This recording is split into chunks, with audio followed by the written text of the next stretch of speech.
but it doesn't to anyone else. Okay, good.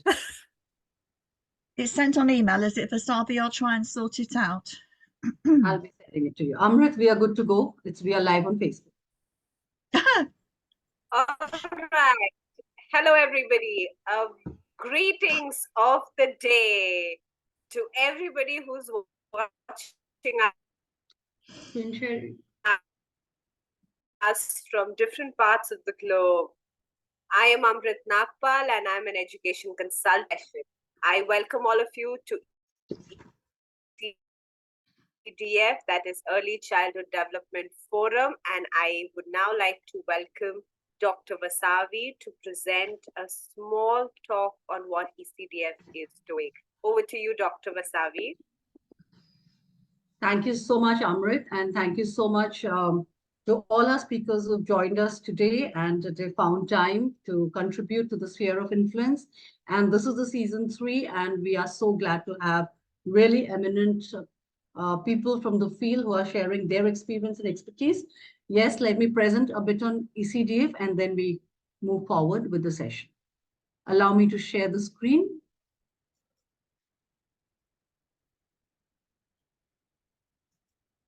So the Early Childhood Development Forum, as we all know, was launched in 2019, and that was just before the pandemic. And then right in 2020, after we did a couple of events in our hometown, the pandemic struck and we started going global. And that is where our pool of very, very eminent resource persons got attached to us. And we started our work towards our mission of sharing the best practices of early childhood care and education across the globe, irrespective of any kind of barriers, any kind of socioeconomic background. So we work for the development of children from all sections of the society. And that is what ECDF is doing through the Nabha Uday project, which we launched in 2020. And this is a small glimpse of the work we did with children from the villages. And how we support our programs is through all these events that we organize, which are online and offline, some of the conferences. We have also come up with our edu tours, which are international and national, where we do our school visits. We have our conferences, the edu talk series, Sphere of Influence, and also we have our publications like the EdClan and the books that we come up with. So these are our events and programs that we do. Most of our resources are available online, free, and some of our events are fundraisers. So these are glimpses of the events that we had over this period of time. And this is ECDF's presence globally, and we are having more countries associated with us this time, Indonesia, where we are going to do our next edu tour and conference. So I'm very, very happy to present our core team. And right now we have 2 of our core team members present. And our core team is very, very close, and we work towards our goal together. And that is how we have been able to achieve what we are today and where we are today, and empowering everybody who is associated with this sector. And a glimpse of our ongoing project in a village which doesn't have electricity, and it is very, very in the interiors. And sometimes due to the floods in Assam, we even lose connectivity with this village. And here what we are trying to do is give quality education, create awareness about good health and well-being. Gender equality is another area we are working at, because, you know, this is one aspect we need to touch upon in that area particularly. And climate action. We are looking at sustainable living and educating them to live a sustainable life and also use the resources in the right way and the right manner. So we are looking at the SDGs, and that is how we are doing our work in this village. One at a time, one step at a time we do as we raise our funds. So we work for the development of children in all aspects, be it socio-emotional and introducing to nature-based, because we have a forest near that. It's called Habi Gaon. So Habi is a forest in our language. So we are doing education in different ways so that the children get the best of the practices and we share the best of the practices. This is our upcoming event, which is happening in Gurugram in association with Salwan Public Trust, who have been gracious enough to accept our invitation to join and collaborate. And We are so glad to come up with this event with very, very good speakers who would be sharing panel sessions and different workshops throughout the day, and there would be an awards function as well. And this is our Indonesia trip, which is our conference, education and awards. And we are glad to have, again, association with a lot of eminent people from Indonesia who's working in these fields, school principals, owners. And we are already having our delegates. So we are registering further. And we are having delegates joining us from Kuala Lumpur and even Thailand and other places. So we welcome anybody who would be interested to join this delegation. So this is about ECDF, and thank you for a patient listening. And we hope that we keep associated always, and we keep doing our good work in our own small ways. Thank you. Over to you, Amrit. Thank you so much, Dr. Vasavi. We move on to the thing that we're really waiting for, our lineup of speakers. I welcome all those people who are joining us from Facebook Live and other portals. Welcome back to Sphere of Influence, a global online symposium. This is our speaker is Carrie Sutton. She is a parent educator and author from Australia, and she's going to be talking on children to you, Carrie. I would just like to remind each and every speaker that we have only 10 minutes slots, so kindly put up your timers and let's stick to the time limit because we have amazing. Absolutely, Amrit. I've got my timer right there and I'm ready to go. Good afternoon, everybody. It is an absolute joy. I'm joining you from Australia, Brisbane, Australia today. And the topic I'm looking at and covering is talking about children's emotional resilience and how we can develop their resilience and emotional well-being. ECDF and what you've just heard from Dr. Vasavi, it's such a critical role.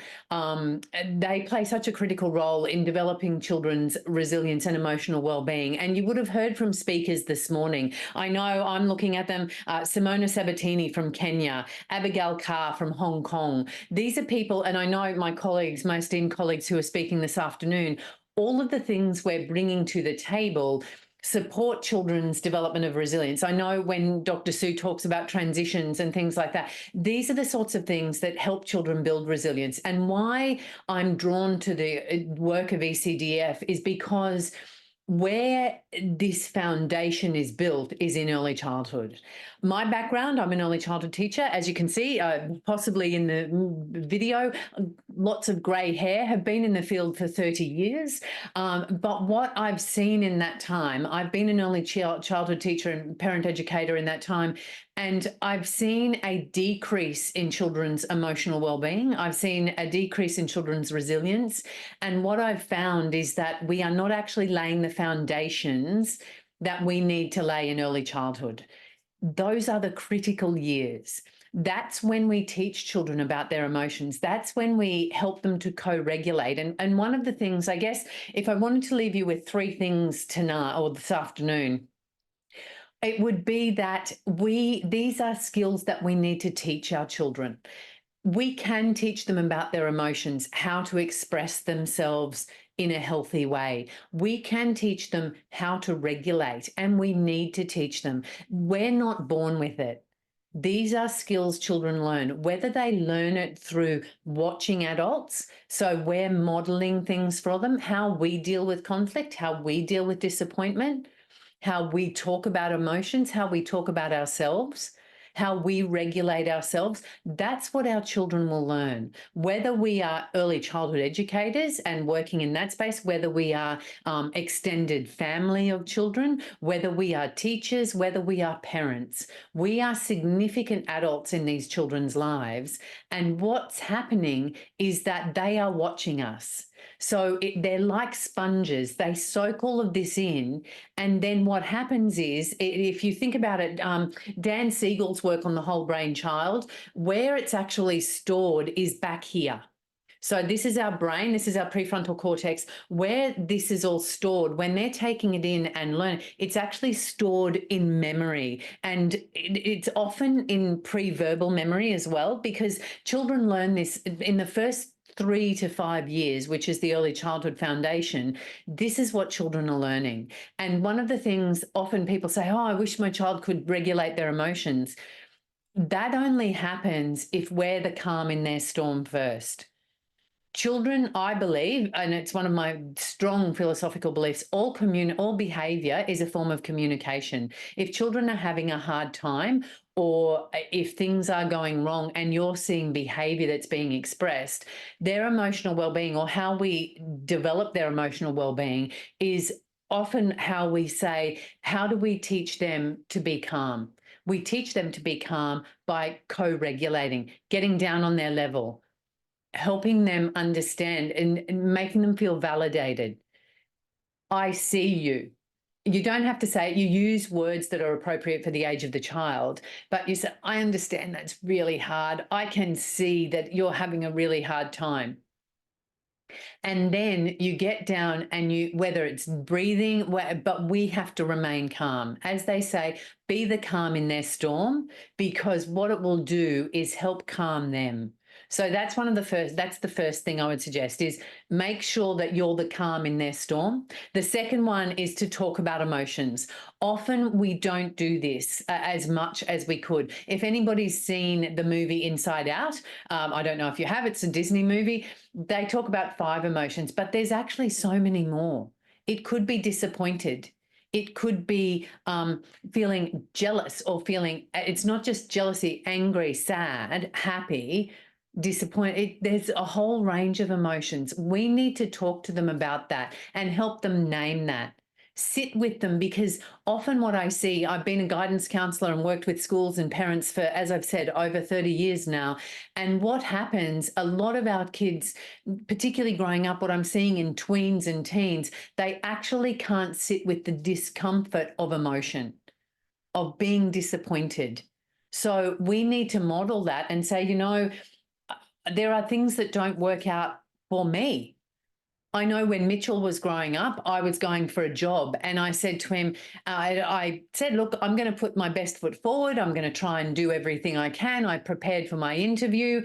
I made sure that I was ready. I had the questions there, but I can't say that I'm going to get that job. I didn't get that job. I came home and he said, when I found out, I came home and he sort of said, are you okay? And I said, well, I'm a bit disappointed. I feel disappointed.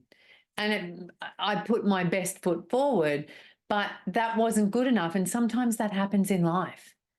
You're not always going to get what you want. And that's one of the things we need to teach our children. How do you deal with disappointment? And I said to Mitchell, you know what? I'm going to go for a walk, because I am feeling sad and I am feeling disappointed, but I know I can do this again. I could go for another job. So it's showing them, model to our children what you want, how you want them to deal with things, and what you want them to do. Because what happens, and so often I've seen this, I've spoken to parents who say, oh, I don't know why my child gets angry and flies off the handle. And yet I observe them getting angry at their child and how they deal with it. So children really do observe and model what they see. And the next, I guess that brings me to my last point, which is model. You are the role model. You're the person that's going to make a difference in children's lives, whether you are their educator, whether you are their parent, whether you are an extended family member. It only takes, to build resilience, it has been shown scientifically, it's been scientifically proven in peer-reviewed research, that it only takes one significant adult connection in their life. Hopefully, children have more than that. But if you're that one positive influence that they can turn to, that they know you value them and care for them unconditionally.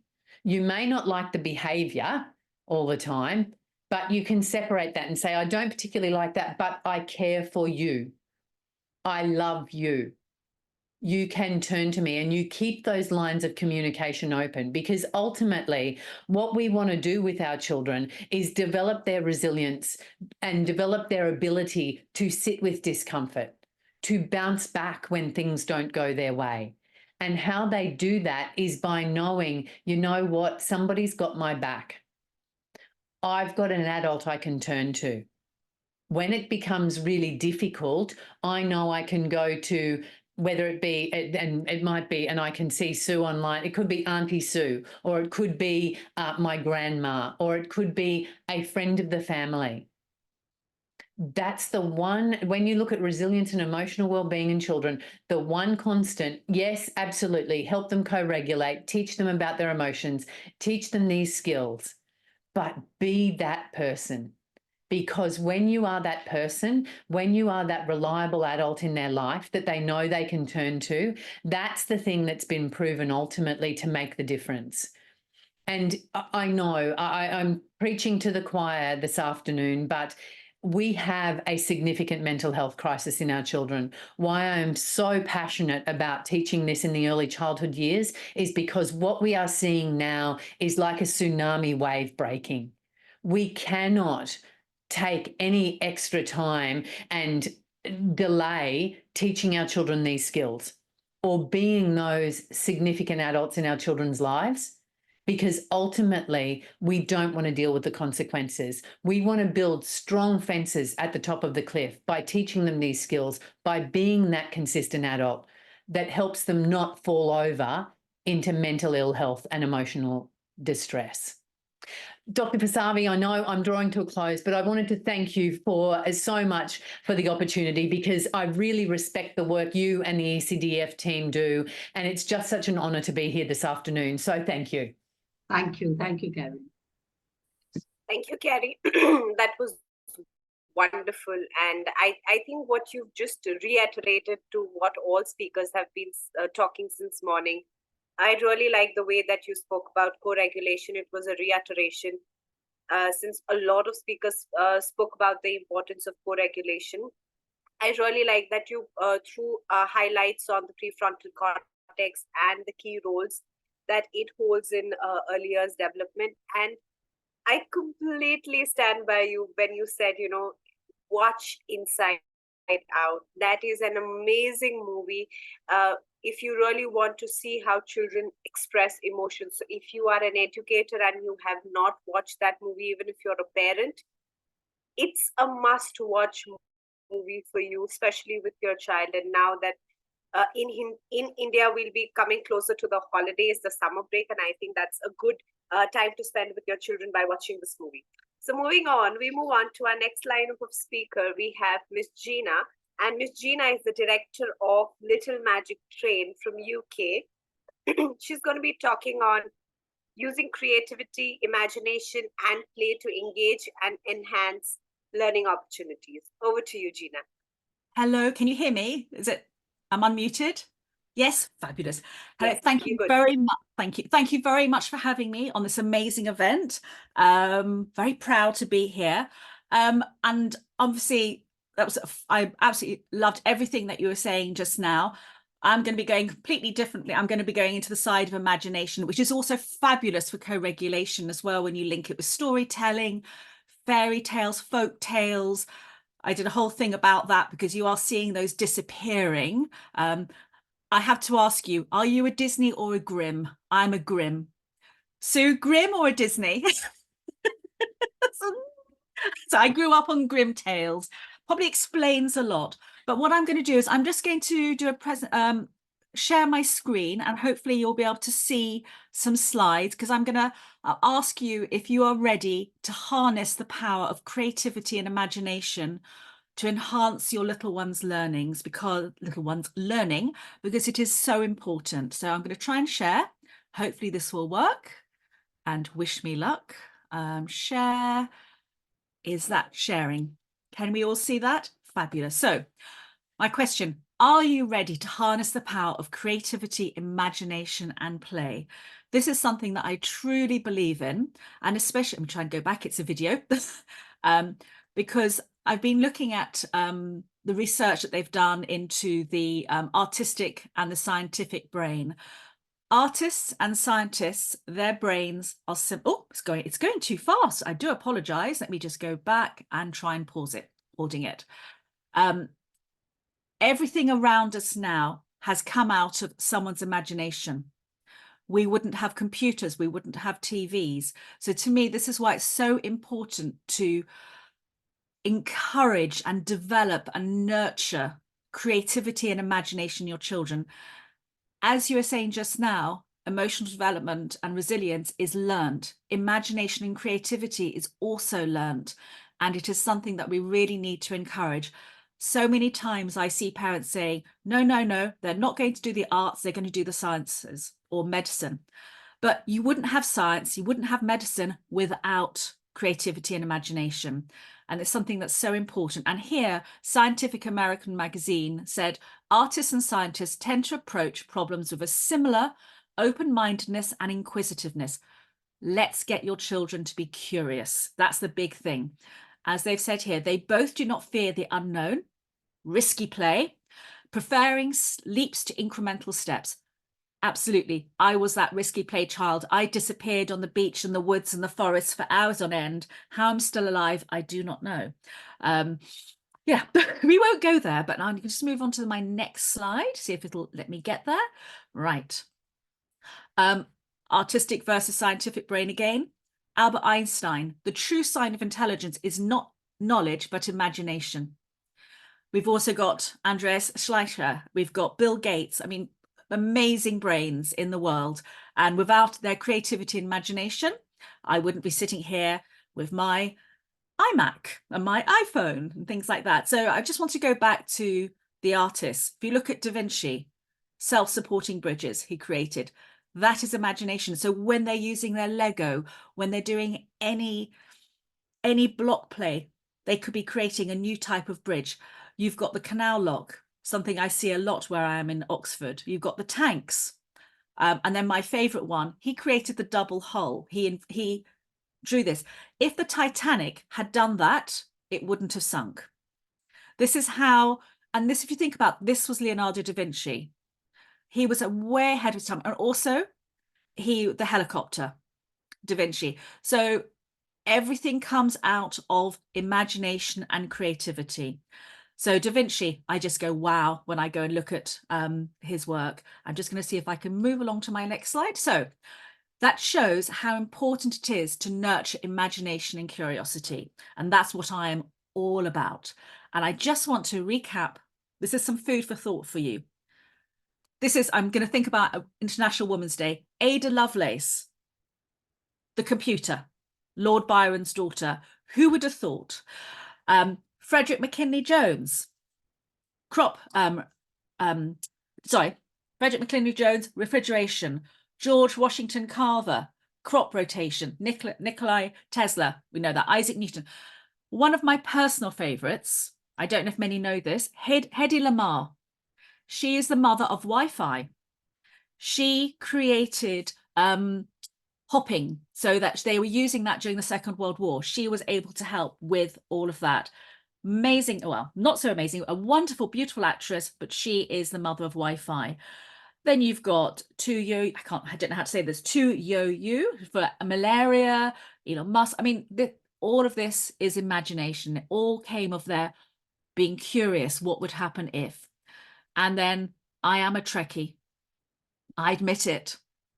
If you start to look at, oh, let me go back. If you look at, oh, it's going too fast. If you look at the old Star Trek films and TV series, you will have seen tablets, mobile phones, years before they were commercially available. It came out of somebody's imagination. The MRI, this was seen, the idea was on Star Trek. And they are actually trying to do teleportation. They have actually moved things.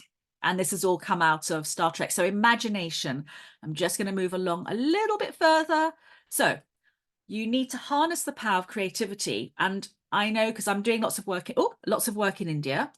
I do apologize. This is a video, so it's very difficult because I've got a video to show you as well. But what I wanted to do is to help the understanding of how imagination and creativity helps with children's language, logical thinking, and life skills. And that also includes public speaking, something that I know is very important in the curriculums and learning for children in India and here as well. We really do need to encourage that language. So I'm just going to move on to a little bit further. So if I go to the first of the 3 L's, language. So using creativity and imagination, children expand their vocabulary. You can include delicious words for your children through role playing and creativity, storytelling. You're again enhancing their public speaking skills. You're enabling to express their imaginative ideas and experiences. So you're enabling them to express their imaginative ideas. So if you go back to Leonardo da Vinci, he was able to express through his art, through communication, of the helicopter, the double hull, self-supporting bridges. I mean, I could go on for hours with this. I will move on to the next one because I think this might just here we go. This is just an idea of using the language and creativity. I went down the mountain. I went down the mountain. That is from a session we did, and it was all about pandas, and the amazing Marion Walker created Where is Panda for the children, and I can't stop singing it actually. So I won't put it on again because it's a real earworm. You will not appreciate it, but Sue, I'll send it to you. You'll be singing Where is Panda? And I'm just going to move on to logical. Let me move it along because this is it's a very long Where is Panda song, which is why I have it as a big earworm. I'm just moving along. I do apologize, but it's just because I wanted to include the videos. Here we go. So logical thinking. Children enhance their logical reasoning and thinking by solving challenges through play and imagination, working and playing with their peers. We encourage them to think critically, make decisions, explore new and innovative solutions to problems, new innovative solutions to global warming. We need these children to be creative and imaginative. They are going to be the solution. We need them to be creative. Just move on to the next one. You can just see some logical thinking here with these children. They were counting.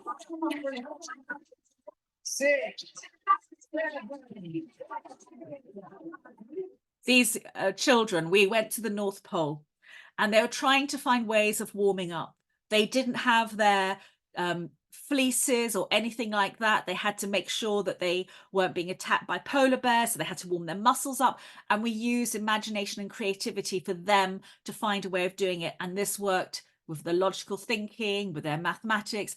And it's just creativity and imagination all the way through. And I'm keeping a very big eye on the time. Don't worry, I'm not going to run over. I'm just going to move this along because this is another little long video and I don't think you'll want to see all of it. Right, so the life skills. So engaging in group role play and individual creative activities, children develop their teamwork and cooperation skills. That's a hard one to say in the morning. It's the morning here for me and for Sue. And it's a Saturday.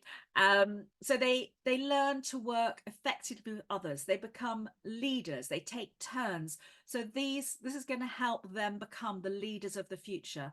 And this all starts in their formative years. It starts with them being allowed to be children, allowed to be creative, allowed to have imagination, to not become adults too fast, to understand that science, technology, engineering, and math needs that creativity, needs that imagination. And it's something that I see that it is a skill that is disappearing in early year settings, because the younger teachers coming through a little bit shy. And I think it's when you've had over 30 years of being in early years, you don't care anymore. It's all about the child. So that's why I've got the grey hair as well. So I will just move on a little bit. So the other thing as well, imagination, role play, fairy tales, folk tales, helps them with their emotional resilience, going back to emotions as well, addressing challenges, knowing that when things don't work out, it's okay. I'm wrapping up. I'm getting there. So I'll just move to the next one. So this is just so you can see they're working together. I've moved on, and then just I was going to say I have a thank you just for you for being here. An ebook on how to use imagination, creativity, and play for their language, life skills, and logical thinkings. Just a free gift for you to say thank you for your time. And I will stop sharing. I'm done. I made it with 1 minute to spare, I think. Thank you so much. That was a wonderful presentation. I will request on behalf of the other speakers if you could post those links in the chat box. So if somebody wants to go through them, they could leisurely go through all the links that you have just shared with us. And thank you so much for your presentation, and thank you for your time. I move on to the next speaker. Our next speaker is Dr. Neeta Bali. Now, Dr. Neeta Bali is the director of St. Anandram Jaipuria Group of Schools, and she is going to be talking on how EI among teachers influence learning. Over to you, Dr. Bali.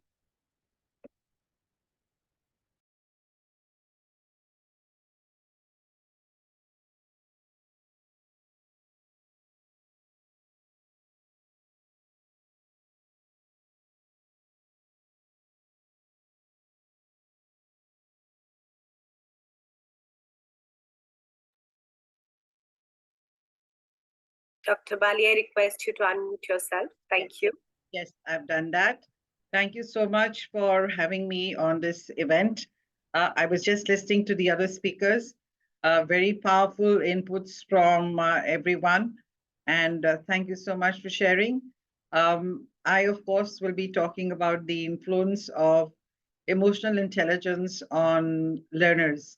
As a practicing educator for almost 4 decades now, I really strongly feel that the emotional intelligence of teachers influences the learning of the students very, very deeply. Allow me, please, to share my screen. Give me a second.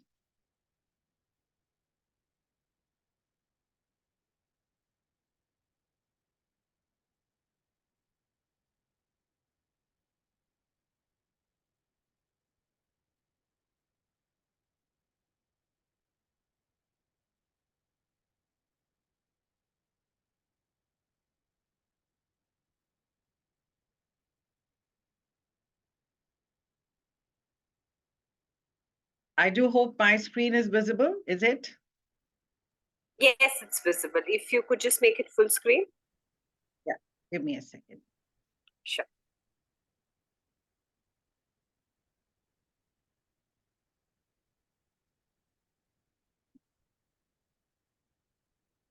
Is that full screen? Is that visible?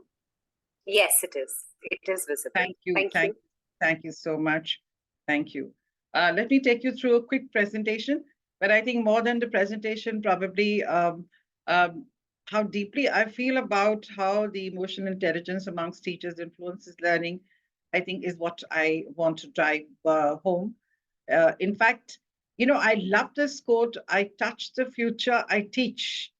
All of us, I think, as teachers agree that uh, anything you say, anything you do, influences children deeply and leaves an indelible impression on the minds of young people. And in fact, it stays with them through life. So a teacher can really make or break a child. And I think the influence that our words, our attitudes, our actions have on children are everlasting. That's what I've felt over the 4 decades that I've been a teacher. And now, as somebody who heads a number of institutions, I often urge my teachers that they must take really good care of themselves, because I think how they carry themselves in the classroom, how they behave with the children, the emotional maturity, and it takes a lot, in fact, to treat children with sensitivity and care. You need to take good care of yourself so you can take good care of children who are under your care. So teaching, I feel, is really an intrinsically an emotional practice. All said and done, I think when we talk about teacher proficiency, we talk about your depth of learning, We talk about how effective you are in the classroom is deeply influenced by the emotions in the teaching and learning process. So all facilitators, as I call them in the classrooms, must have the right skills to respond to emotional challenges in a classroom. And believe you me, I think the emotional challenges that teachers have, because teachers not merely are teachers, they are also parents, they're caretakers, they have families to look after, so they carry a lot of emotional baggage when they go into the classroom. So the ability to be able to shape and handle your own emotional state is really integral to student success.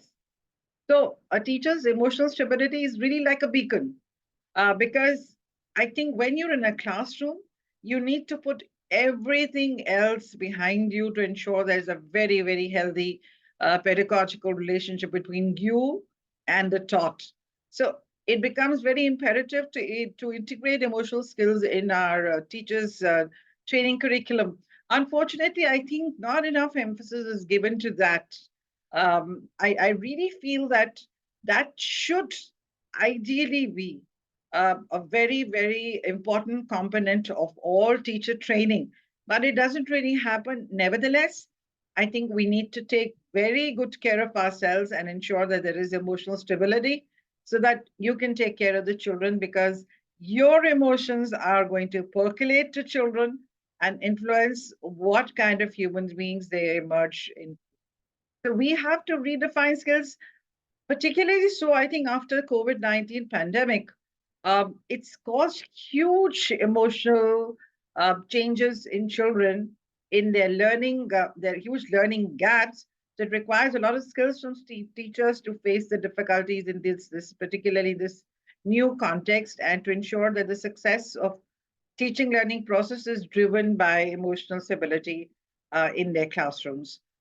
So when we talk about, I just want to mention this, that in the Vision for Education's Future in 2030, the Organization for Economic Cooperation and Development propagates uh, essential learner qualities as the acquisition of skills to embrace challenges and the development of person as a whole and their sustainability and well-being. So teachers, in fact, have to be such that they themselves are change agents. They have the right social, emotional skills, and that requires a lot of good teachers training uh, in handling their emotions. So teachers EI facilitates an excellent quality of interpersonal relationships. The way we carry ourselves in the classroom will influence how children are able to manage their emotions, how children are able to nurture deep, positive relationships with their peers, with those around them, and of course, leading to gratification of psychological needs and improved relationships. So, emotions are the pivot of a teacher's life. They really are. I'm not saying just a teacher's life, in fact, everybody's life. So emotions are really the pivot of a teacher's life, particularly because how children are going to carry themselves, how they're going to behave with the others, what degree of pleasantness they have in their relationship with others, with their peers, with the adults around them. I think the emotional stability, the emotional intelligence of a teacher is largely going to determine that. So a lot of us come with a dream. I think, when you take on a teacher's profession, you take it on not because it's a job per se, but I think it is a vocation, it is a mission. So your love for learning should ideally be inspired by a certain degree of emotional stability. And a lot of teachers, when I look around and see, a lot of teachers experience burnout within a few years of teaching. And a lot of them switch to other professions because teaching is an emotional practice and it takes a lot to build emotional stability. So teachers need to strengthen their own emotional and social skills to be able to manage the stress. When a lot of people in India say, Amrit, that teaching is, I've taken up teaching because it allows me time to be with my family. It's a half day's work. For goodness sake, it's never a half day, it's 24/7. With young children, with older children, with all age groups, I think it really is a 24/7 job. So if you want to survive in the profession for a long time, you definitely need to be able to manage your own emotions and have a certain degree of emotional intelligence and emotional maturity. So perpetually, I think day after day, all of us as teachers experience stressful situations, dealing with children, very young children, tantrums, their inability to adapt in a classroom, older children who are dealing with relationship problems with the parents, with the peers. All children need a lot of attention. And a lot of us as teachers can help them manage that frustration. We need to learn to help them deal with conflicts. We need to maintain a certain sense of calm. Believe you me, it's not easy at all because you need to build a trust factor. A lot of us, I think, when we've grown up in our growing years, I'm sure all of us know that as teachers, we've always looked upon our teachers. Many of us have looked upon our teachers as our confidants. We look upon our teachers as a source of trust. And a well-organized classroom is one that reflects that kind of emotional maturity, in a teacher. And emotional intelligence in a teacher will definitely encourage creativity in a classroom. And I think the learning outcomes are so much better when teachers are emotionally mature. So when faced with difficulties, in a classroom, and when we see emotional outbursts in in students, our first instant reaction is to want to punish. And I think that's something that we really need to get rid of. We really need to get rid of. I think there's this very deep underlying need for being compassionate towards students, particularly when students are acting out. And in a classroom, I think we find that a lot of children are not able to perform academically because there is an underlying emotional trauma. A lot of children come into the classrooms carrying emotional baggage from their homes.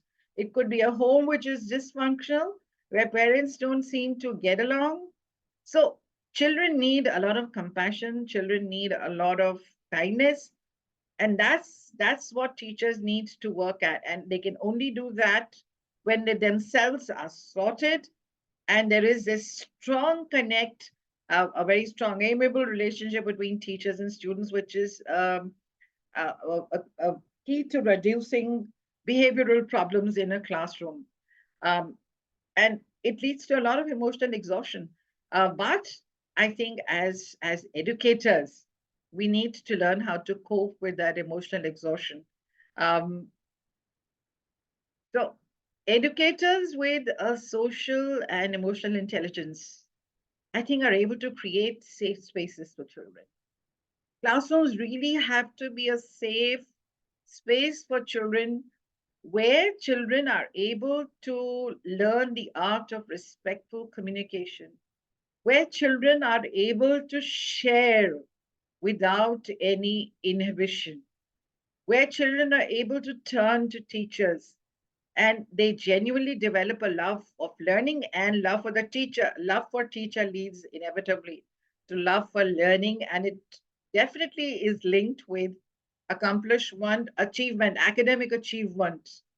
I think that begins first when we have a teacher who's not just a teacher but also surrogate parent.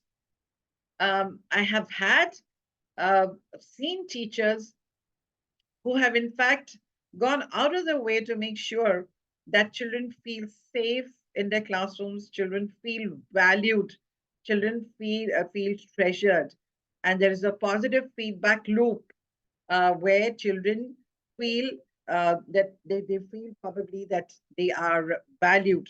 So emotional intelligence in teachers, I think, is uh, very important. Just a few quick strategies, probably, which could help us as teachers, to behave in a manner which is emotionally intelligent and mature. I think children definitely need a daily check-in. You need to tell children to be able to articulate.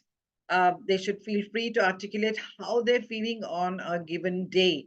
They should be able to share what emotions they're bringing into the classroom that day. You have to provide opportunities for cooperative learning. You have to also create time for student reflection and sharing. And more than that, I think we need to partner with families and communities. When we partner with a family, in India, they say when you marry, you don't marry an individual, you marry the family. But I feel Dr. Meeta, please wrap up. Yeah, Request. just give me another 2 minutes. So let's start creating visual schedules that help students understand their daily routines, because that helps to reduce anxiety, create rituals which provide a sense of consistency and connection, encourage children to indulge in positive self-talk for overcoming challenges, and create an environment, a very, very collaborative environment, which leads to problem solving and children feel empowered. So I would probably, as I think, Amrit, you want me to wind up. So I'm not going to the rest of my presentation because there are quite a few slides. But let me just wind up by saying that children, in fact, need a lot of support, allow them to express, use art, use journaling, help them to process their emotions, because these tools engage the emotional centers of the brain and allow for non-verbal communication. I just like to end with this beautiful quote that I think all of us have been reiterating for years together, that the influence of a teacher lasts an eternity. You never know where the influence of a teacher stops. So I think time, all of us realize that you are a huge influence on the lives of children. So go out there, manage your emotions, learn the art of emotional stability, emotional intelligence, coping with your own emotions so that you can help children cope with theirs. I hope that works, Amrit. And I will now stop sharing, I think, because Thank you so much, Dr. Bali. I think that was a wonderful presentation. I completely agree to whatever you have mentioned. And I truly believe, just an extension to whatever you have explained, that with great power comes great responsibility. And I think we as educators hold great power in our students' lives, and we must use it extremely wisely. And self-care for us as educators and edu leaders is extremely important, because then only we'll be able to empower our young minds and children. So thank you so much for your presence. Thank you, Amrit, for having me here. It was wonderful to listen to the other speakers, and happy to have shared my thoughts, and I hope they made some sense. Thank you so much, Amrit. Thank you so much. We'll be looking forward to see you at our physical event in Delhi very soon. We'll look forward to it. Thank you so much for having me here. Thank you. We move on to our next speaker. Our next speaker is Dr. Sue. Dr. Sue is the founder of Out of the Box Consultancy, and she's a coach from UK. And she's going to be talking on transition, a process, not an event. Over to you, Dr. Sue. Thank you very much, Amrit. And do you know, it's a really good position for me to be speaking based on the speakers I've just been listening to. So thank you. I'm about to share my screen, hopefully.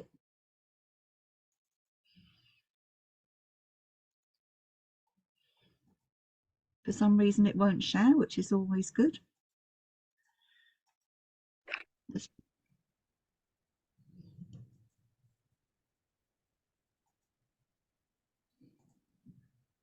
Your screen is visible.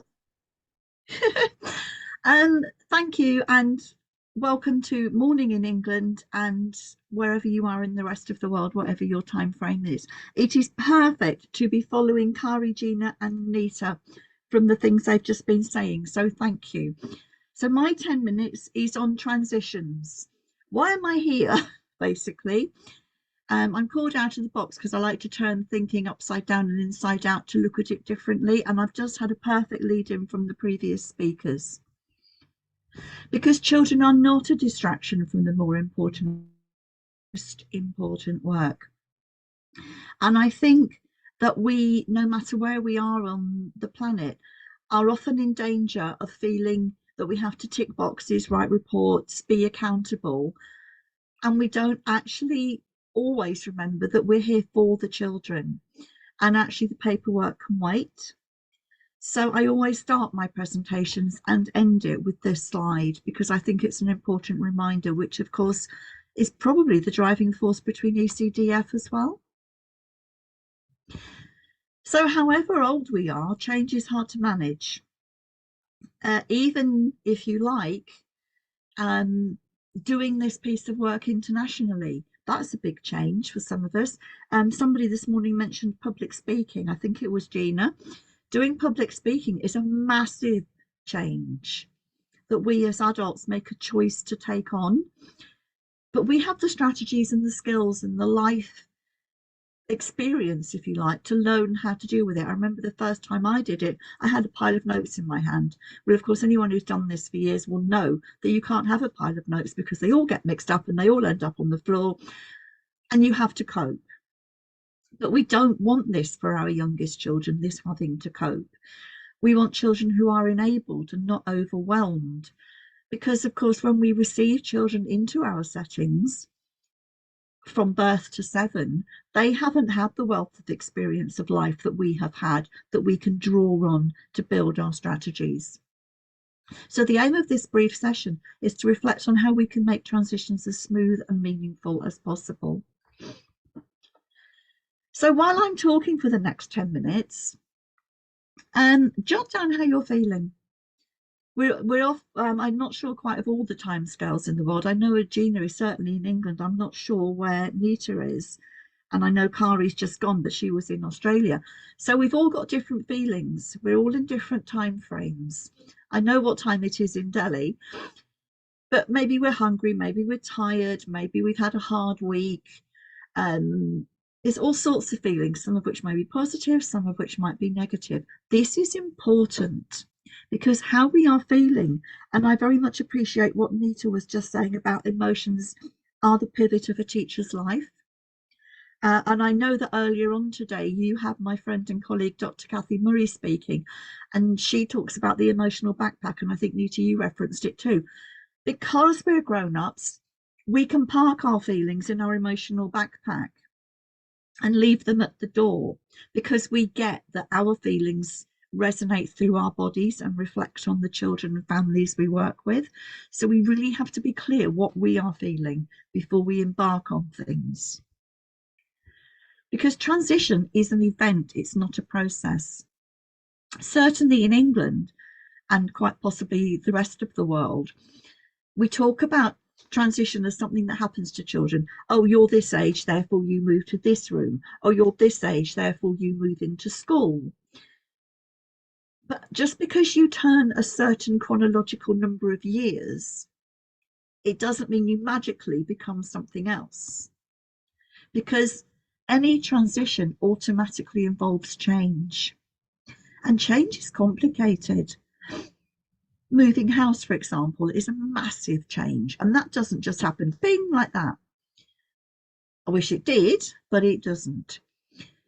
Transition means a change from one state to another. Now, that could be as simple as getting up and getting dressed, or it could mean, as I said, moving house. We need to think about what this actually looks and feels like for the children. And again, I'm grateful to the previous speakers I've listened to because they've kind of preempted a bit of this kind of thinking. If I were with you in real life, I'd now be giving you a paper cutout for you to start jotting down words about what is your role of teacher in all of this. And no matter what our background, our qualifications, our training or our experience, I call everyone who works with children teacher. Because the minute those children walk into our environments, we're teaching them something. whether it be body language, whether it be spoken language, whether it might be facial expressions. There's a wonderful expression that someone taught me once about face leakage. And no matter how calm we might try to be, our faces sometimes give it away because they leak our emotions. We might inadvertently pull a face, for example. So jot down to yourself what your role is as teacher. Classrooms need to feel a safe place. Nita just said that, which is really a helpful thing. But on the flip side of that, jot down what you feel the role of the child is in all of this as well. Because actually, if you think about it, it's the teacher and the child going through a change. If you think about the beginning of your academic year, or if a new child starts your class during the season, that's a change for all of us. It's not just something that happens to one person. It's an adjustment of thinking for everybody. It's a process, not an event. If you're told that tomorrow a new child is starting in your class and it's halfway through the year and the rest of the children are settled, actually, that is yourselves, your team, and perhaps 30 other children, as well as the new child and family that are going through a change. It's an event. Sorry, it's an event, but it's a process that you have to deal with, which is a transition for all of those people involved. Because there are two ways of looking at transition. The types I've just been describing are vertical transitions, the moving house, the changing year group, the moving to a new country or a new area and starting in a new school or environment that's already settled. They're vertical. I always have to think about what's horizontal and what's vertical. They're vertical. They're the sorts of transitions that are life-changing. But what we do on a daily basis is also significant, the horizontal transitions. So just in the sort of midsection of this presentation, we're going to think about that. So two sorts of transition to be aware of during the day. Here's an example of a horizontal transition. I took this from the internet, so I don't know whose it is. But whose agenda is that? How does it make you feel? Now, I have to say that if I worked in this setting, by the time it got to 6 o'clock, I would be wanting to scream. Potentially, by the time it got to 11 o'clock in the morning, I'd be wanting to scream. If you unpick the free play sessions throughout that day and think back to Kari talking about developing resilience, we want to support our children. Think about Gina talking about children using their imaginations, the delicious words, the logical thinking solved through play and imagination, the life skills. Where's the chance in that to make any sort of headway with that? Now, that horizontal transition makes me feel very anxious. And if you were a child in that nursery for 12 hours, I wonder how you would feel.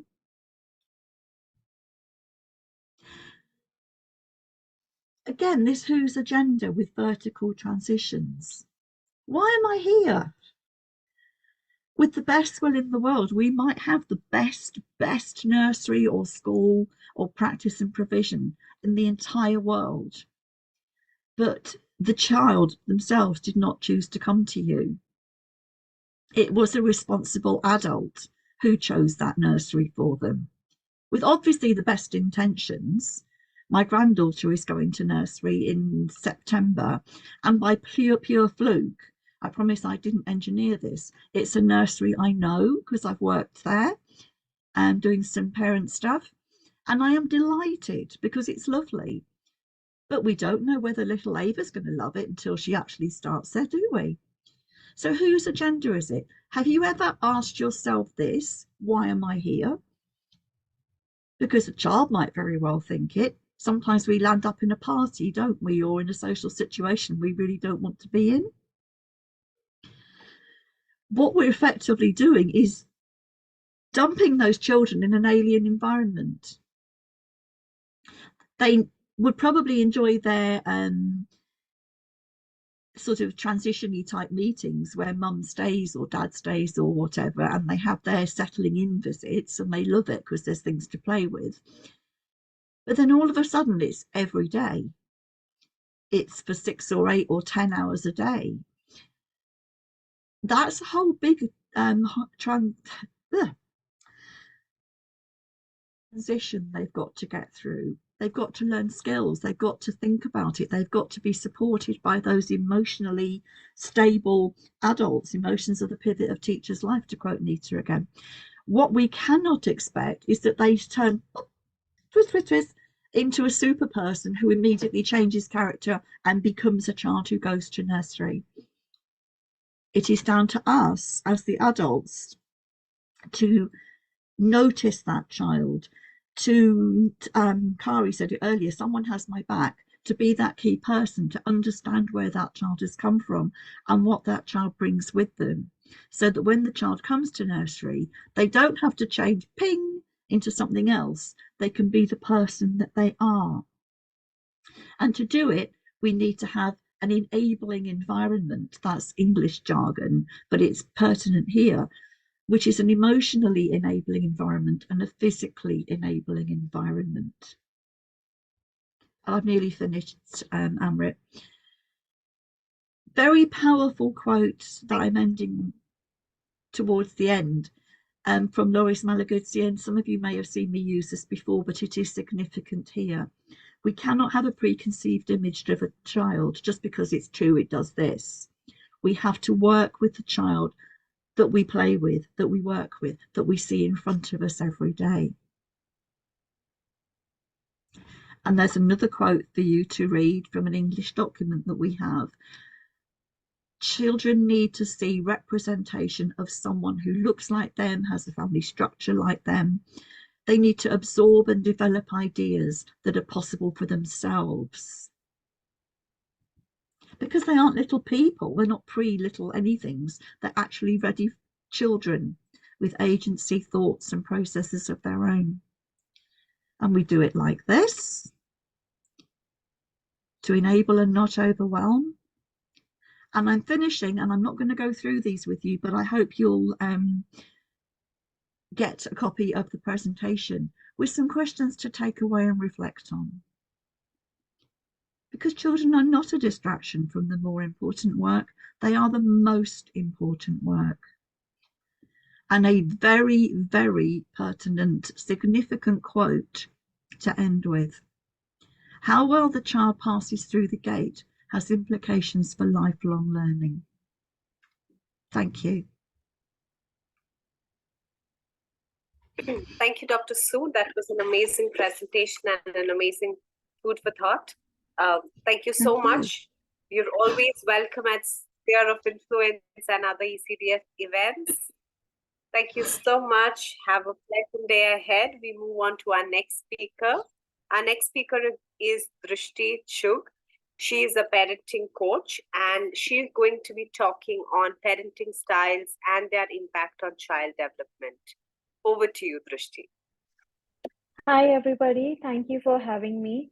I'll be just sharing my screen.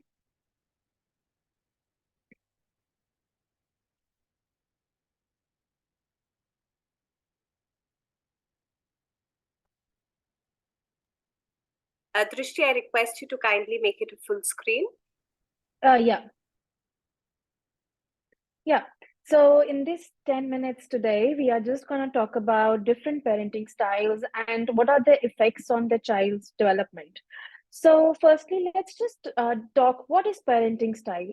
They are the set of child rearing practices, and in different cultures, different traditions, different parenting styles are, indulged by the parents, and it definitely has a lifelong impact on their child's healthy growth and development. So now we are gonna discuss the 4 parenting styles. So the first one is authoritative. Authoritative is high in responsiveness and low in demand. Parents in this type of parenting, they set clear instructions, expectations, and they are very clear boundaries. But side by side, the parents are nurturing and being supportive to their children.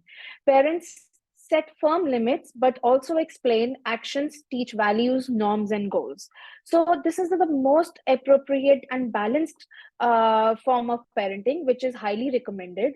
Children who are raised with authoritative parenting style have high self-esteem, independence, social competence, self-confidence, and self-concept. So this is the first. Moving on to the second. Second is authoritarian.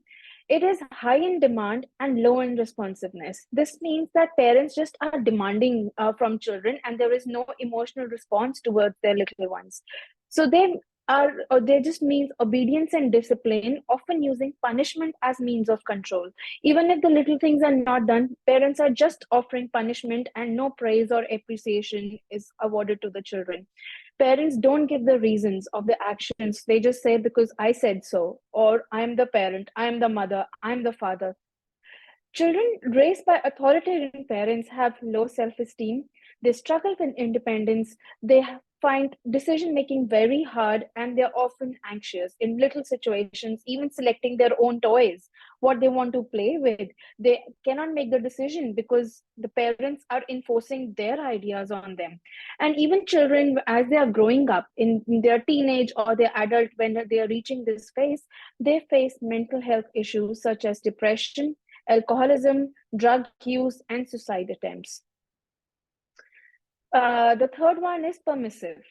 Permissive is low on demand and high on responsiveness. They are lenient, always allowing children freedom without setting rules. So there are no firm rules, no boundaries, no expectations from children. The children are like on the free loop. They can do anything they want. And children which are raised by permissive parents have high self-esteem and creativity, but they often struggle with self-discipline and authority. And even when parents cannot tell children or just guide the children, children tend to eat junk food, or they are not serious in their studies. They are facing health problems such as tooth decay, sleep deprivation, and obesity. So this is not a recommended parenting practice, as the children have no rules or regulations, and they're not very serious when they are moving forward in their life. This is the fourth parenting style, which was found after 2 to 3 years of these parenting styles. So, So this one is,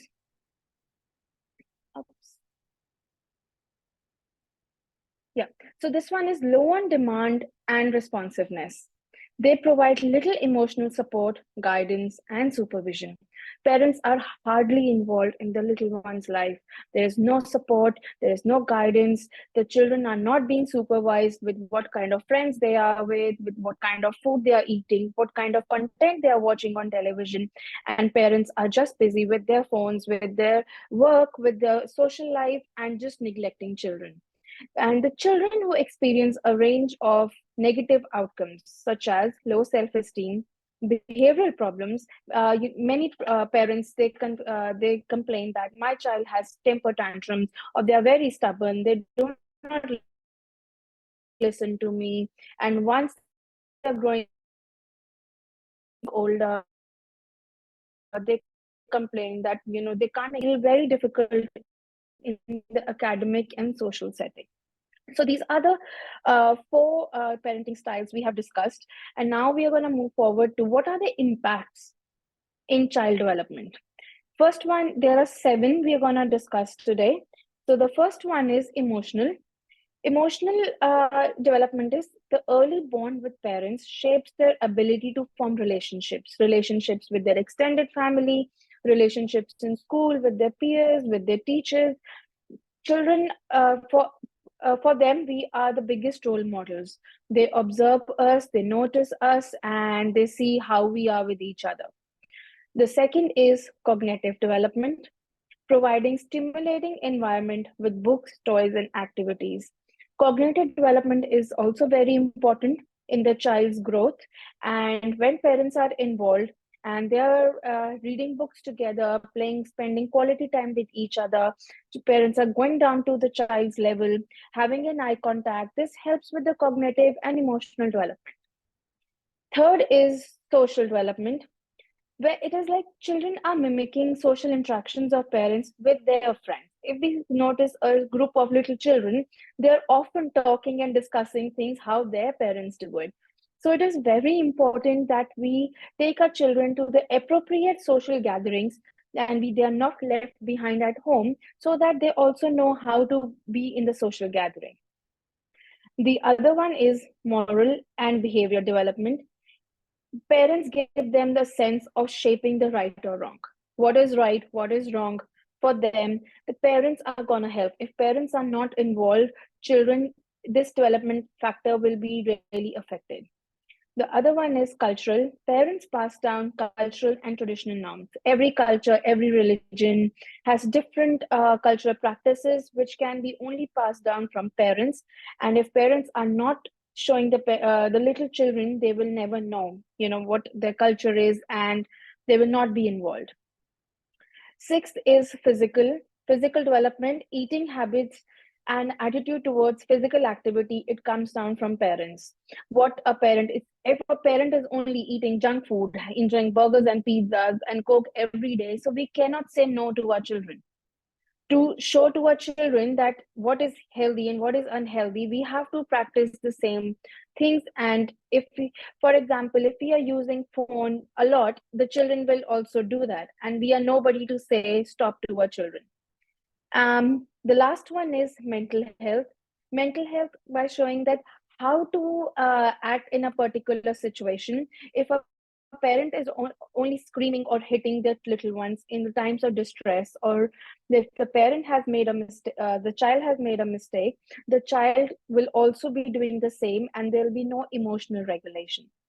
So these are the very important 7 child developmental factors which happen with the parenting styles. And to conclude this topic, I will say that authoritarian parenting is the most appropriate and the best parenting style a parent can follow. Thank you. Thank you so much, Ms. Drishti. That was a wonderful presentation and well within time. Thank you so much for enlightening our viewers on Facebook as well as our speakers here. We move on to our next speaker. Our next speaker is Ms. Fatima Atiya. She is an ambassador of Phonics Shed Education for MENA region, Phonics Shed from the UK. And she's going to be talking on storytelling in early childhood. That is one of my favorite topics. So I'm really looking forward to hear you. Over to you. Thank you so much, Amrita. Thank you. Hi, everyone. And thank you for the opportunity to join all those amazing speakers. So today I'm going to be talking about storytelling. Yes, we know when it comes to storytelling that it's a big topic. So I'm just going to start sharing my screen.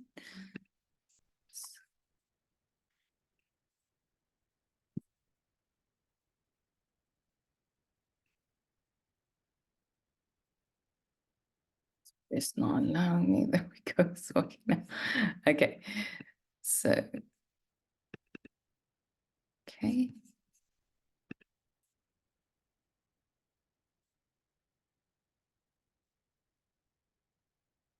Strangely, it's not allowing me to share. Let me do it one more time. See. Yeah, there it is.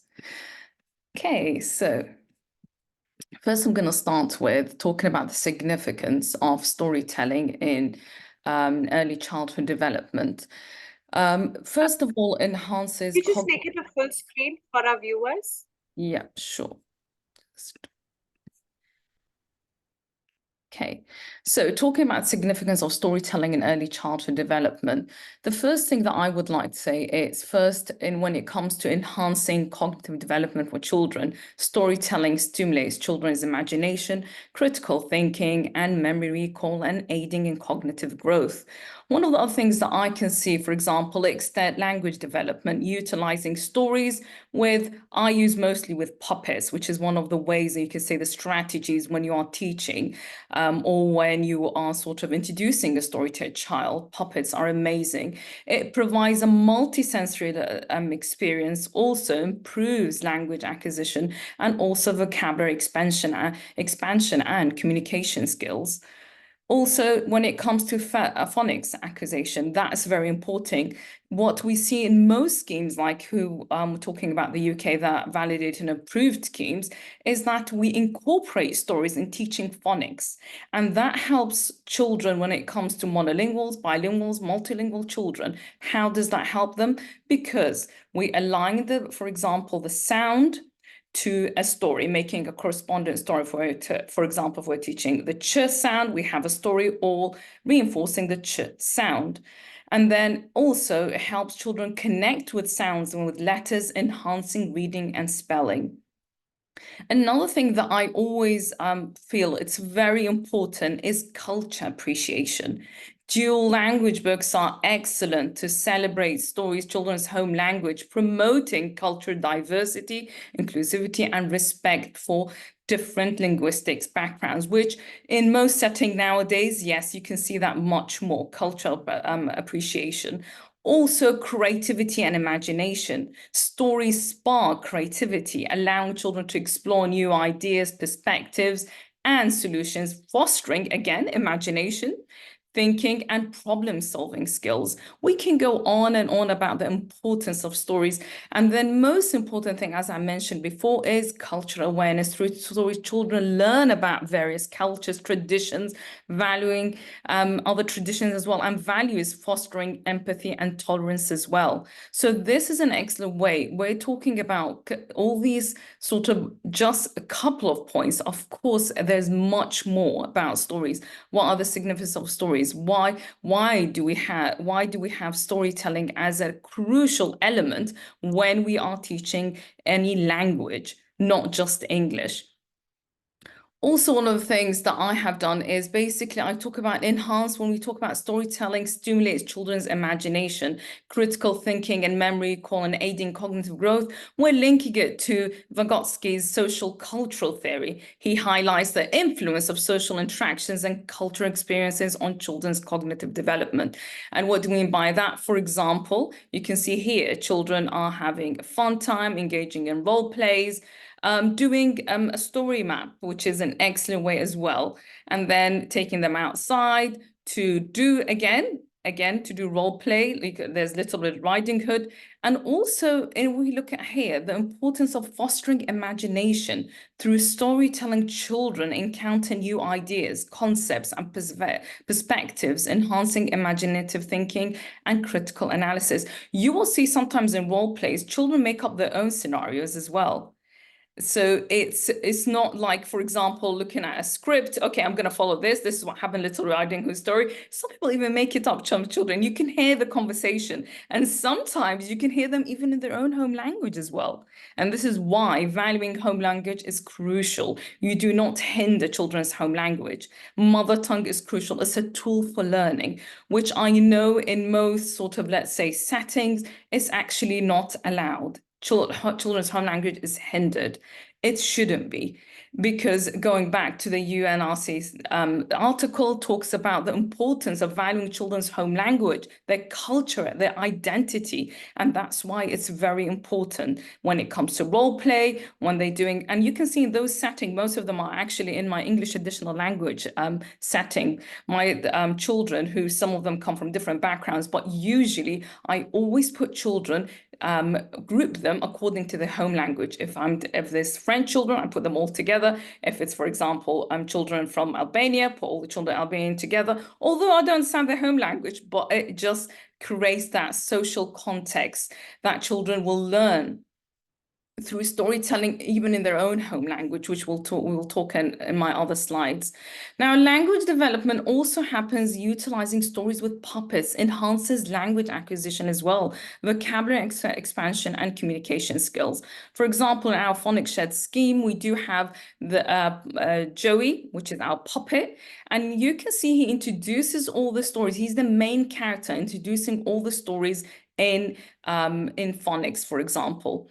And one of the things that comes linking to Bruner's theory about constructivism emphasizes active learning, hands-on experiences, and all these hands-on experiences, the ones that I've just shown you, the ones, for example, making a story map, retelling the story, that helps children as well.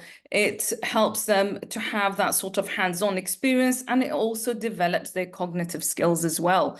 Incorporating puppets. Now, why do we have puppets, for example? Why is it a male, not a female? Does anyone know? It's because of stereotyping. Dolls are for girls, cars are for boys. And that's why in most schemes and most sort of settings, it is recommended that we have a puppet that is a male puppet. So even if I have got, as we are using, for example, in FLAGSHIP, we're using Joey, you will see even in my classroom setting, I've got my little Bobby here.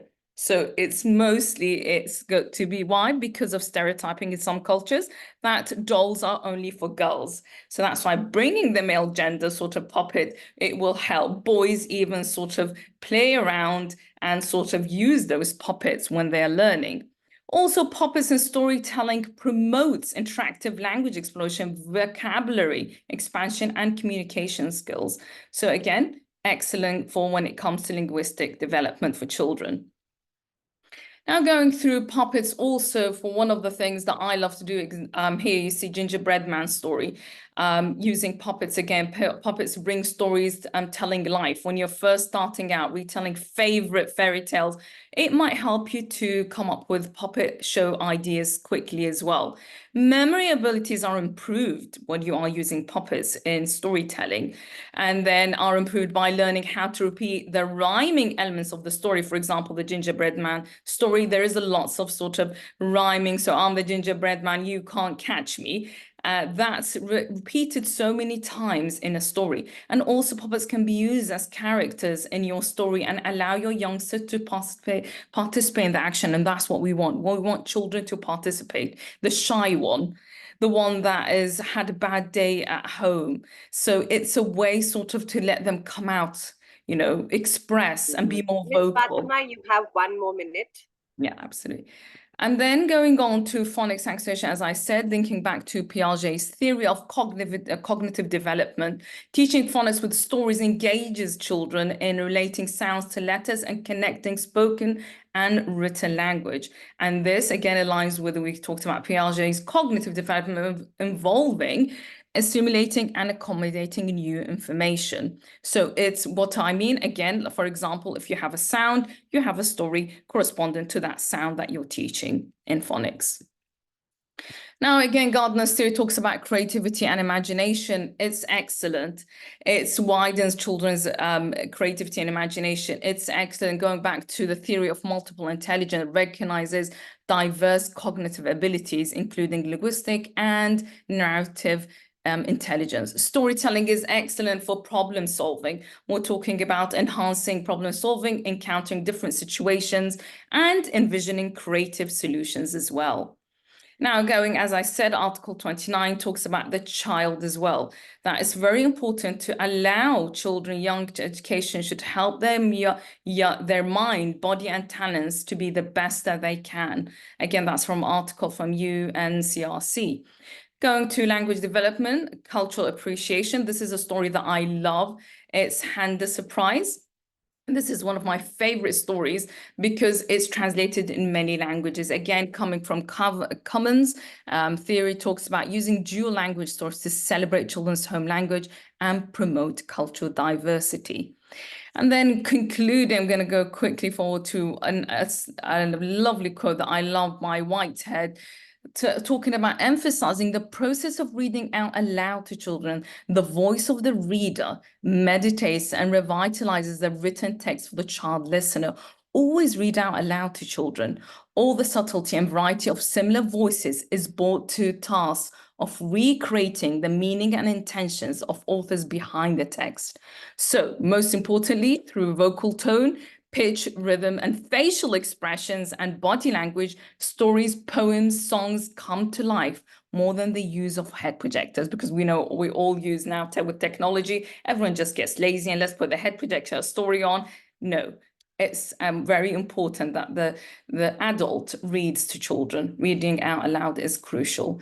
Thank you so much, and it was a pleasure listening to all the speakers. It is absolutely my pleasure as well. I would have liked to talk more about, of course, cultural awareness, but hopefully for next time. Thank you so much, everyone, and thanks for listening, and thanks for having me.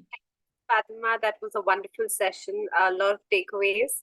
I'm personally a storyteller, so I kind of resonated a lot with your session, especially when you spoke about dual language. I am going to get my hands on this book for sure. So thank you so much. We need to move on to our next speaker. Our next speaker is Ms. Sarita Daya. She is the coordinator of Salwan Junior School, Delhi, and she's going to be talking about learning as I play. Over to you, Ms. Sarita. Ms. Fatima, could you stop your screen share, please, so that Ms. Sarita could get her hands on to her screen. Thank you. Over to you, Ms. Sarita.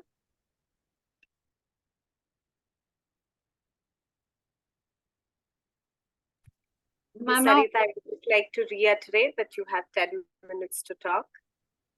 Yes, ma'am. Please go ahead. Now? You are visible and audible. Okay, thank you, ma'am. Thank you so much. Just a minute. Sorry, there was some internet lapse out there.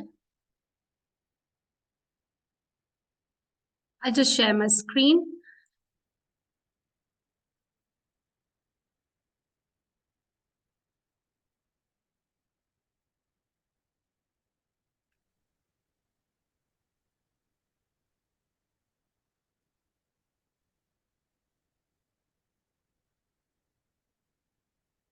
Just a minute, it's loading.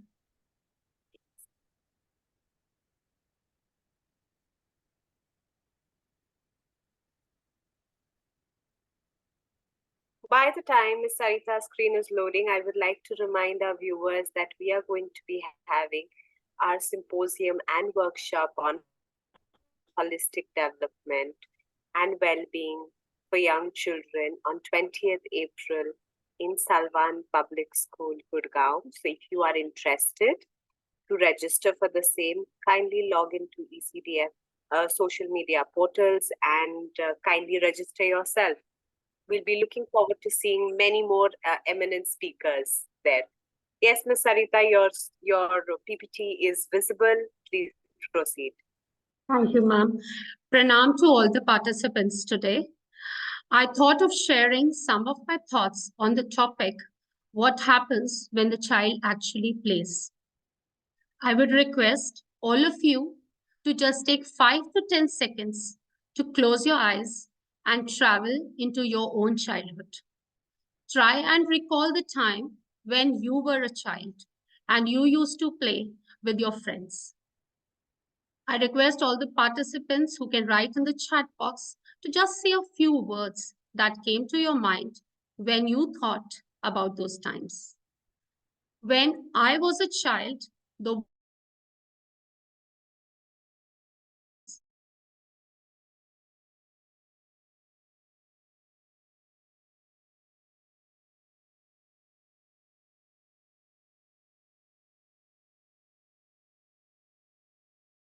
times when we played and learned so many skills, even without realizing. And today, when I think about those times, I understand how important they were. When the power was back, we always had a response, oh no, it is time to go back home. So playing outdoor with friends was always so much fun. It brought big smiles on our faces and a heart full of happiness. So when we are happy, certain happy hormones are released from our body, which promotes positive feeling, helps in learning, memory, helps to regulate our moods, as well as our sleep, increases our appetite, helps in digestion, promotes trust, empathy, and bonding in relationship. So today's presentation is about play. Let us see how play helps children. I will try to stick to my time frame of 10 minutes and we'll just talk about 5 different kind of plays and see how it helps the children. What actually is play? How do you actually define it? And how does it help? Play is engaging. It is child-driven most of the time. It makes them flexible, keeps them active. They can imagine a lot of things. It helps them to be creative and it is meaningful. But why actually play is important? This is the time when they actually interact with the world around them. It gives a meaning to their world. It makes them confident. It helps them to develop interdependence. They become curious and they build social relationships, and it helps them to regulate themselves. Now, coming to the first one, role play, how actually it helps. It helps them to enrich their new vocabulary, take on the roles, talk with each other, solve some problems. They become imaginative. They learn how new vocabulary and they learn to pretend that one object can be marked as something another. Now, when they learn to throw and catch, it helps them to build on eye-hand coordination, their gross motor skills. It helps them to balance and coordinate. It helps them to keep them active. It takes them, they learn to take their turns, they learn new games, and they learn to work in a team. Now, how does block play help them? It helps in eye-hand coordination. They learn to solve problems. They learn about the size, the shape of different blocks. They learn new language. They will learn to build up their own stories. And it helps to build up new ideas, and painting help them.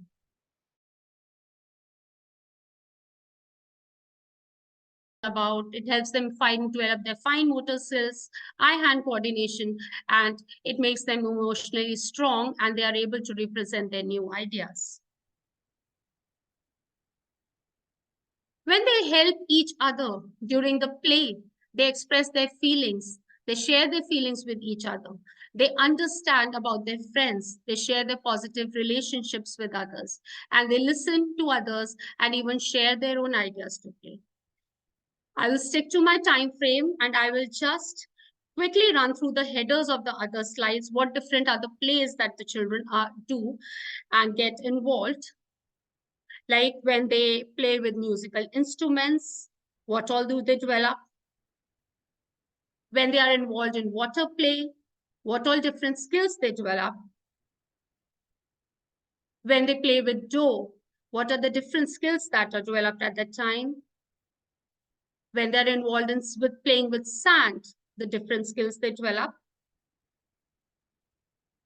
When they are involved in nature play, what are the things they develop? When they play with parachute, the different things that they develop. When they are involved in gardening activities, the different skills they get developed. When they do sensory play, they play with different kind of material.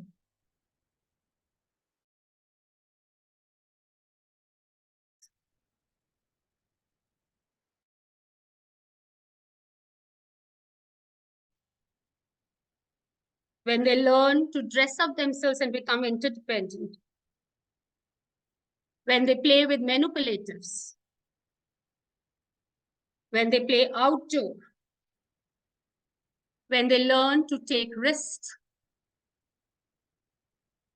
When they get involved in coloring activities. When they play with mud. When they get involved with different materials to play. When they play with bubbles. When they use different materials to write, color, or draw, etc. When they play with different vehicles. When they get involved in kitchen set, involve themselves in some kind of cooking activities. When they play with different kind of toys. And coming to the last one, when they play with different kind of art material. I've tried to cover all different kind of plays, though I might have missed some of them. We all are aware that we don't know what kind of jobs will exist after 20 years from now. The tiny tots of 3-year-old that are coming to our fold, we need to develop skills like creativity, communication, collaboration, critical thinking, so that when they grow up, they are able to make a place for themselves in this world. I will end up my presentation with a poem. It is in Hindi. As my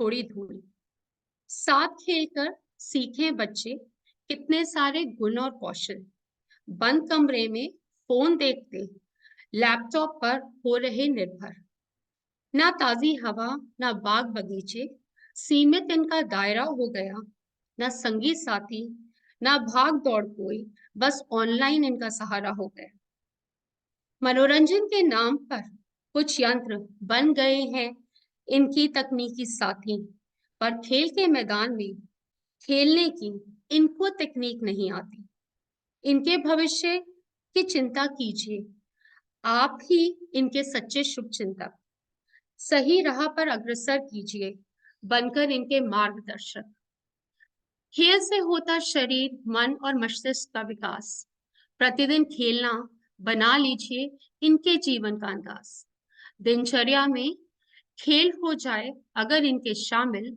यह बच्चे भी बन जाएंगे स्वस्थ निपुण और काबिल so it's an appeal for to everyone that whoever has an influence in a life child in any way whether it's a parent teacher grandparents uncle aunt caregivers so we should make sure that our children go out and play thank you for listening so patiently and thank you for giving me time and listening to it. Thank you so much.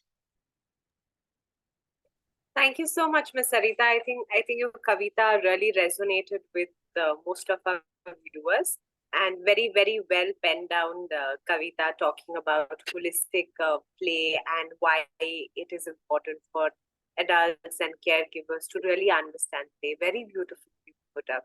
Thank you so much. I would just like to sum up this session by saying that, we've had an amazing line of speakers for the second session. And most of our speakers spoke on very prominent and impactful topics on early childhood education and care. I really liked how Dr. Neeta Bali spoke about self-care for educators. Carrie spoke about co-regulation and the importance of the prefrontal cortex. Dr. Su has been talking about the transition in early years and why is it so impactful. We've been talking about resilience, creativity, imagination, different parenting styles. And lastly, one of my most favorite topics, storytelling and its link with most education philosophies, and the most important, that is play, and why it has become the base and the foundation of early childhood education and care. So I would like to sign off right now. I am Amrit Nagpal, will be signing off, and I will be handing it over to Dr. Su, who will be taking the next set of session with another lineup of amazing speakers ahead. I would request all speakers to be online. We will just be switching off our Facebook recording for now, and then we will switch it back on. So thank you so much for everybody who's been present. And I now would like to hand over to Dr. Su. Dr. Su. Thank you, Amrit. Present the next session. Thank you so much. For all those who have joined in recently, Dr. Su is one of our core members of ECDF.